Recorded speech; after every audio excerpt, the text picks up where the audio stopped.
Hey, what's up guys, it's Rock Sugar. Today we're going to be doing another LEGO Speed Champions. We are going to be doing that Mercedes-Benz SL63, and I'm just going to call it the G-Wagon. That's what it appears to be. This thing is incredible. I always love doing SUVs, whether it's the Lamborghini Urus or if it's the Jaguar, whatever it was called. I love SUVs, and also we got a nice Bronco up there that I'm pretty sure isn't in shot. I think my favorite car from the 6-wide era, well, it's going to be the F14 Scuderia because that was the 6-wide era, but it's not a 6-wide. But my favorite 6-wide car would be this beauty right here, the Mercedes-Benz AMG GT3. So to have I know yesterday I was talking a lot about remasters. This doesn't feel like a remaster at all. It's just another Mercedes-Benz. I mean, you look at Mercedes, their styling, it's nice and sleek. Let's go ahead and get the first one. I'm not too sure which car I want to start with, but you guys should be able to tell which one it is by the time lapse.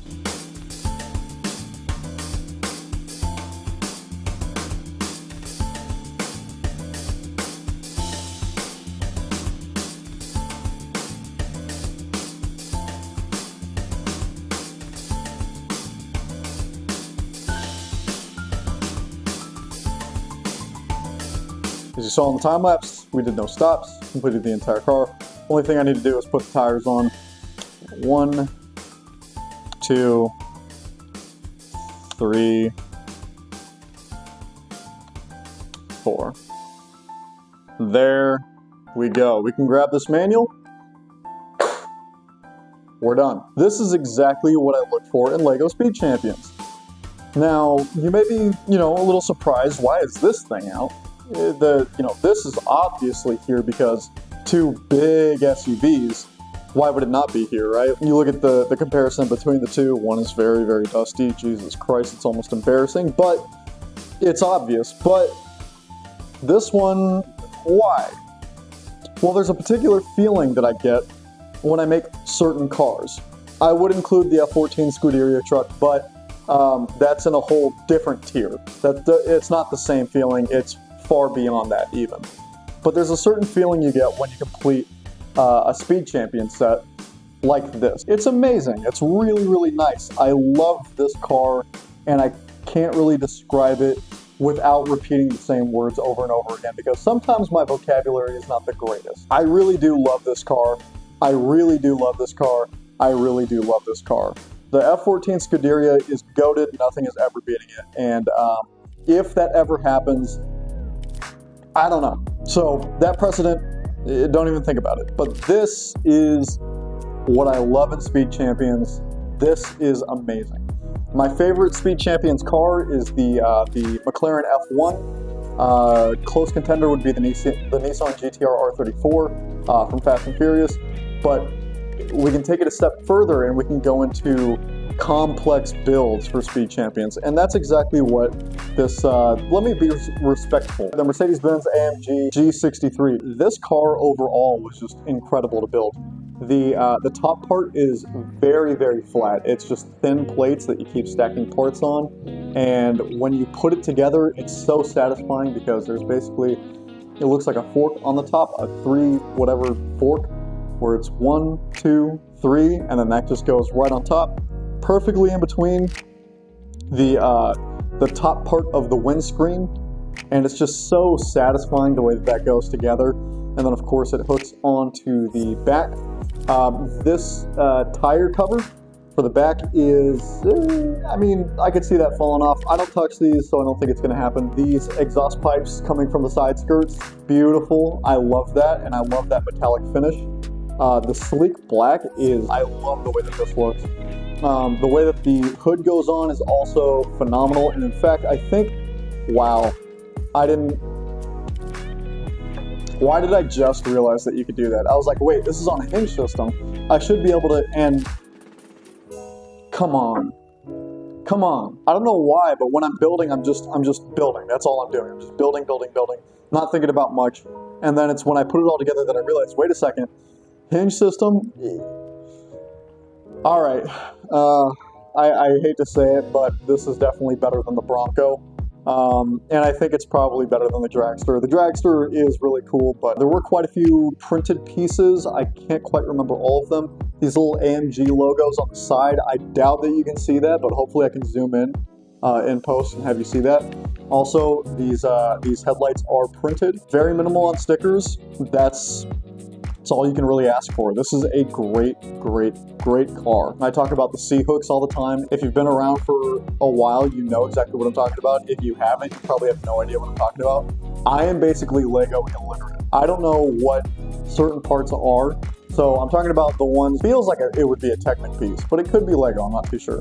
But it's basically just a C, you grab the post, and that is exactly how the side windows hook onto the doors of the car. It's just the C-hook thing. We did not have a chassis, which is something that I love. The Lamborghini Urus was the very first car that I ever made that you start out without a chassis. And I love starting out without a chassis because it always tells me that it's going to be a complex, fun time. If I'm correct, I think the Bronco didn't have one either. It doesn't have one. I know the Urus didn't, and I can't think of any others that also didn't have a chassis, but these are cars that I remember having such a fun time with.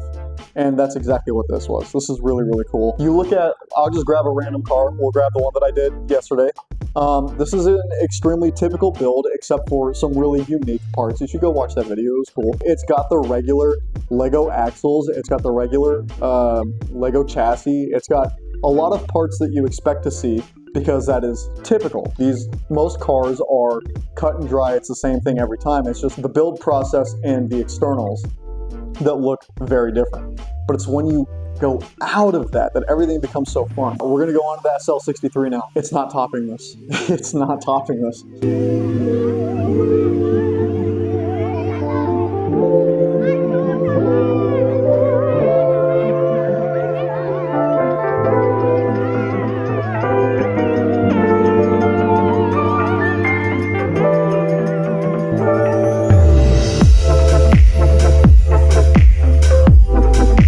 Last thing that we need to do is just add the tires.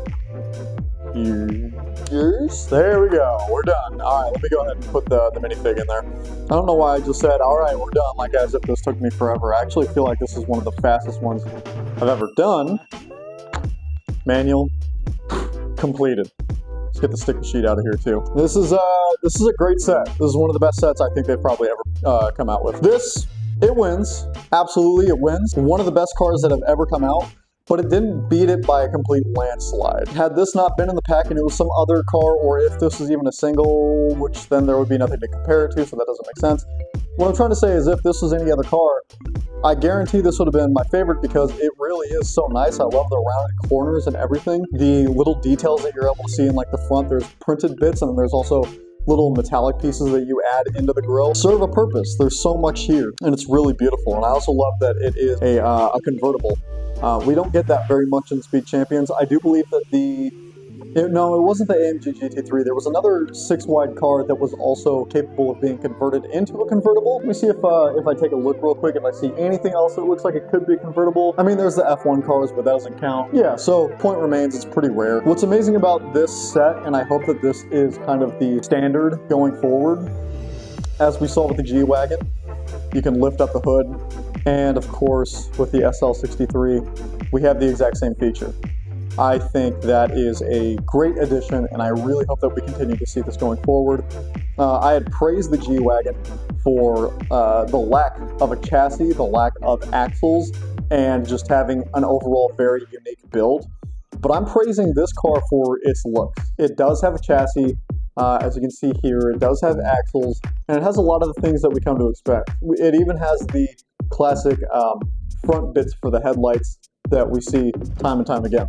Everything about the G-Wagon had to be built by you. This was just a very unique build experience, and it's in a different class. Yeah, I said that in the beginning. I'm sticking with that. It's in a different class. It wins, but that shouldn't be too surprising. This is a very sleek car.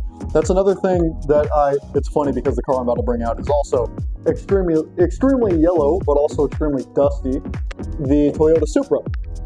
One of my favorite things about the Toyota Supra is how sleek it is, and I always talk about how long this hood is and how it just extends, and it feels like it's all in the back, the curvature of the car. So that's definitely something that I look for in a supercar. You can see a lot of similarity there, so I totally see why I really like this car, and I do like it more because of that convertible